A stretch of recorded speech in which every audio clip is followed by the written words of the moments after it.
మీ అభయ TV channel ద్వారా మీ కుటుంబ సభ్యులు బంధుమిత్రులకు శ్రేయోభిలాషులకు పుట్టినరోజు పెళ్లి రోజు శుభాకాంక్షలు తెలియజేయాలనుకుంటున్నారా? అయితే 3 రోజుల ముందుగానే మీ కలర్ ఫోటోతో పాటుగా వివరాలను మా వాట్సాప్ నెంబర్కు పంపించగలరు. మా వాట్సాప్ నెంబర్ 9346337110. ఈ అవకాశం కేవలం తెనాలి నియోజకవర్గ ప్రజలకు మాత్రమే. అభయ టీవీకి స్వాగతం.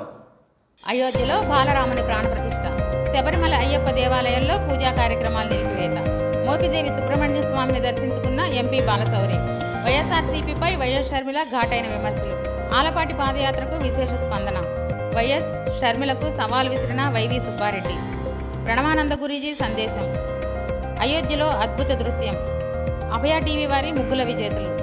ఈరోజు అయోధ్య నగరంలో బాలరాముని విగ్రహ ప్రతిష్ఠ అంగరంగ వైభవంగా జరిగింది. ముందుగా ప్రధానమంత్రి నరేంద్ర మోడీ చేతుల మీదుగా ప్రత్యేక పూజా కార్యక్రమాలు నిర్వహించి బాలరాముని విగ్రహానికి ప్రాణప్రతిష్ఠ చేశారు. ఈ సందర్భంగా వివిధ రకాల పుష్పాలతో ఆలయ ప్రాంగణాన్ని అలంకరించారు. ఈ క్రమంలో వివిధ జానపద నృత్య కళాకారులచే సాంస్కృతిక కార్యక్రమాలు నిర్వహించారు. ఆలయ మండలి మరియు మోడీ ఆహ్వానం మేరకు అనేక మంది ప్రముఖులు విచ్చేశారు.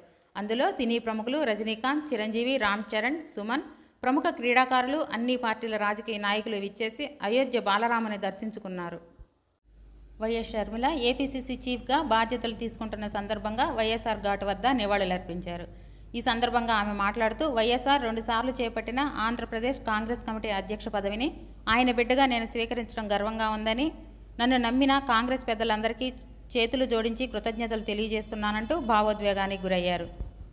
బీజేపీ ఏపీకి తీరని అన్యాయం చేసిందని, ఆంధ్ర రాష్ట్రంలో వైసీపీ, టీడీపీలకు ఓటేస్తే బీజేపీకి ఓటేసినట్లేనని, బీజేపీకి ఆ పార్టీలు తొత్తుగా మారి రాష్ట్ర ప్రయోజనాలను తాకట్టు పెట్టి బీజేపీ చేసే మత రాజకీయాలకు ప్రత్యక్షంగా పరోక్షంగా మద్దతు ఇస్తున్నాయని ఘాటుగా విమర్శించారు. బీజేపీ ఆంధ్రాకు ప్రత్యేక హోదా ఇచ్చినట్లయితే ఎంతో అభివృద్ధి చెందేదని తెలియజేశారు. నాన్నకు కాంగ్రెస్ పార్టీ సిద్ధాంతాలంటే ప్రాణంతో సమానమని, రాహుల్ గాంధీని ప్రధానిని చేయాలన్న వారి కలను సాకారం చేసేందుకు నా సాయశక్తిలో పనిచేస్తానని హామీ ఇచ్చారు. ఆయన ఆశయాలను నెరవేర్చేందుకే కాంగ్రెస్ పార్టీలో చేరానని, వైఎస్ఆర్ ఆశయాలు నెరవేరింది కాంగ్రెస్లోనే, నెరవేరేది కాంగ్రెస్తోనే, అందుకు నేను రెడీ, మీరు రెడీనా అంటూ ప్రజలకు పిలుపునిచ్చారు. తెనాలి నియోజకవర్గంలో టీడీపీ మాజీ ఎమ్మెల్యే ఆలపాటి రాజేంద్ర ప్రసాద్ చేపట్టిన పాదయాత్ర కార్యక్రమానికి విశేష స్పందన లభిస్తుంది.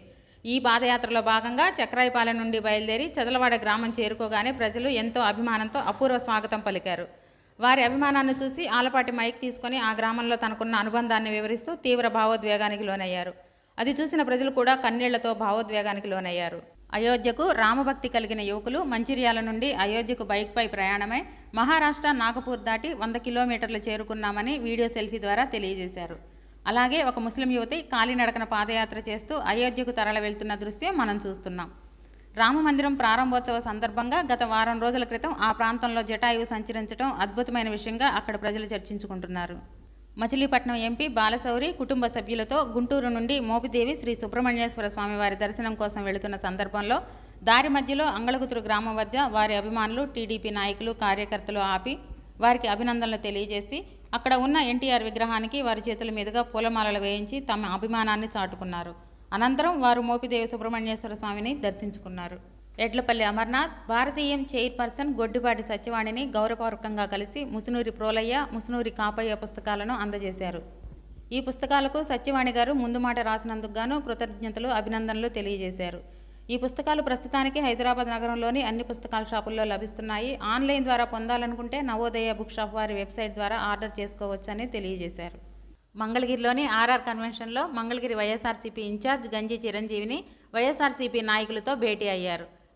ఈ సందర్భంగా రాయపాటి రంగబాబు మాట్లాడుతూ, ఎట్టి పరిస్థితుల్లో లోకల్ వ్యక్తులకే టికెట్లకి ప్రాధాన్యత ఉండాలని, వైఎస్ఆర్సీపీ ప్రతి నాయకుడు, ప్రతి కార్యకర్త గంజి చిరంజీవికి తోడుగా ఉండి ఆయన గెలుపుకు కృషి చేయాలని కోరారు. బీసీ, ఎస్టీ, ఎస్సీ, మైనారిటీ వర్గాలు ప్రతి ఒక్కరూ చిరంజీవి గారికి తోడుగా ఉండి లోకేష్ లాంటి ఉన్మాదిని గెలవనివ్వకుండా చూడాలన్నారు. లోకేష్ కనుక గెలిస్తే ప్రతి ఊరిని, ప్రతి చెరువుని కబ్జా చేసే పనిలో ఉంటాడని పేర్కొన్నారు. నేను ఎల్లప్పుడూ నాయకుడికి, కార్యకర్తలకి, చిరంజీవి గారికి తోడుగా ఉండి ఒకే ఓటమికి కృషి చేస్తానని తెలియజేశారు. ఈ కార్యక్రమంలో నాయకులతో మాట్లాడుతూ, వైఎస్ఆర్సీపీ పార్టీలో పదవి లేకపోయినా లోకేష్, చంద్రబాబు నాయుడును ఓడించటమే నా లక్ష్యంగా మలుచుకొని ముందుకెళ్తానని తెలియజేశారు. నేను ఎల్లప్పుడూ నాయకులకి, కార్యకర్తలకి, చిరంజీవికి తోడుగా ఉండి లోకేష్ ఓటమికి కృషి చేస్తానన్నారు. పెదకూరపాడు నియోజకవర్గం బెల్లంకొండ మండలంలో మండల అధ్యక్షురాలు తోట రామాదేవి మరియు నియోజకవర్గ సమన్వయకర్త ఎర్రంశెట్టి రామకృష్ణ ఆధ్వర్యంలో నూతన జనసేన పార్టీ కార్యాలయాన్ని ఉమ్మడి గుంటూరు జిల్లా అధ్యక్షులు గాదే వెంకటేశ్వరరావు చేతుల మీదుగా ప్రారంభించారు. అనంతరం మండల కార్యవర్గ సభ్యులకు నియామక పత్రాలు అందజేశారు. పల్నాడు జిల్లా రుంపిచెర్ల మండలం అన్నవరం గ్రామంలో దివంగత నేత కీర్తిశేషులు డాక్టర్ కోడెల శివప్రసాద్ గారి విగ్రహాన్ని వారి కుమారుడు కోడెల శివరాం ఆవిష్కరించారు. ఈ కార్యక్రమంలో Narasaraopet TDP party incharge doctor Chadalavada Aravind Babu, TDP రాష్ట్ర కార్యదర్శి నల్లపాటి రామచంద్రప్రసాద్, టీడీపీ పార్టీ రాష్ట్ర అధ్యక్షులు, ఉపాధ్యక్షులు, ఇన్ఛార్జీలు పాల్గొన్నారు. 500 సంవత్సరాల తర్వాత అయోధ్య నగరంలో శ్రీరామచంద్రమూర్తి విగ్రహాన్ని ప్రతిష్ఠిస్తున్న సందర్భంగా దాని యొక్క విశిష్టత గురించి ప్రణవానంద దాస్ గురూజీ తెలియజేశారు. అయోధ్య వాసులంటండి, ఎప్పుడైతే రామచంద్రమూర్తి 14 సంవత్సరాలు అరణ్యవాసం పూర్తి చేసుకుని రావణ సంహారం చేసి సీతమ్మతో అయోధ్య నగరానికి తిరిగి వచ్చారో, ఆయన వస్తున్నారు అనే సంతోషంతో ఆయనని స్వాగతించటం కోసం దీపాలు వెలిగించి దీపావళి చేశారటండి. మన రామచంద్రమూర్తి 22 జనవరికి అయోధ్య ఆ జన్మభూమిలో ఆలయంలో ప్రతిష్ఠ జరుగుతుంది కదండి. మనం కూడా ఒక గొప్ప దీపావళి పండుగ ఆ రోజు చేసుకోవాలి. కేవలం ఆలయంలో కాదు, మన హృదయంలో కూడా రామచంద్రమూర్తిని స్వాగతిద్దాం, రామాయణం విందాం, రామనామాన్ని పలుకుదాం, రాముణ్ణి ఆశ్రయిద్దాం. తక్కువేమి మనకు రాముడు ఒక్కడుండు వరకు అని మన రామదాసు గారు అన్నారు కదండి.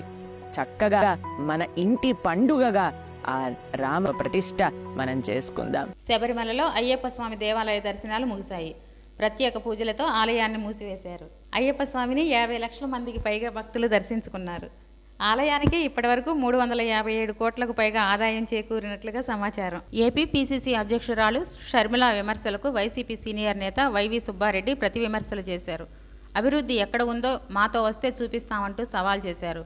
పక్క రాష్ట్రంలో ఉంటూ ఈరోజు ఆంధ్ర గురించి విమర్శించే హక్కు మీకు లేదని, ఆదాయ పెంపు కోసం ఫిషింగ్ హార్బర్లు, పోర్టులు, అంతర్జాతీయ విమానాశ్రయం ఏర్పాటు చేస్తున్నామని, వైఎస్ఆర్ ఆశయ సాధన కోసం పెట్టిన పార్టీ వైఎస్ఆర్సీపీ అని, జగన్ను 16 నెలలు జైల్లో పెట్టించిన కాంగ్రెస్ తరపున షర్మిల మాట్లాడుతుందా అని నిలదీశారు. మన అభయ టీవీ ఛానల్ వారు సంక్రాంతి సందర్భంగా నిర్వహించిన ముగ్గుల పోటీలలో విజేతలైన మహిళలకు బీజేపీ రాష్ట్ర అధికార ప్రతినిధి పాటిబండ్ల రామకృష్ణ చేతుల మీదుగా మొదటి బహుమతి శ్రీమతి ఎన్ సత్యవతి, రెండవ బహుమతి కె భూలక్ష్మి, అలాగే తెనాలి పట్టణ ఆర్యవైశ్య సంఘ కార్యవర్గ సభ్యులు బెల్లంకొండ రామ్మోహన్ చేతుల మీదుగా మూడవ బహుమతి బి రత్నకుమారి గారులకు నగదు బహుమతిని అందజేశారు.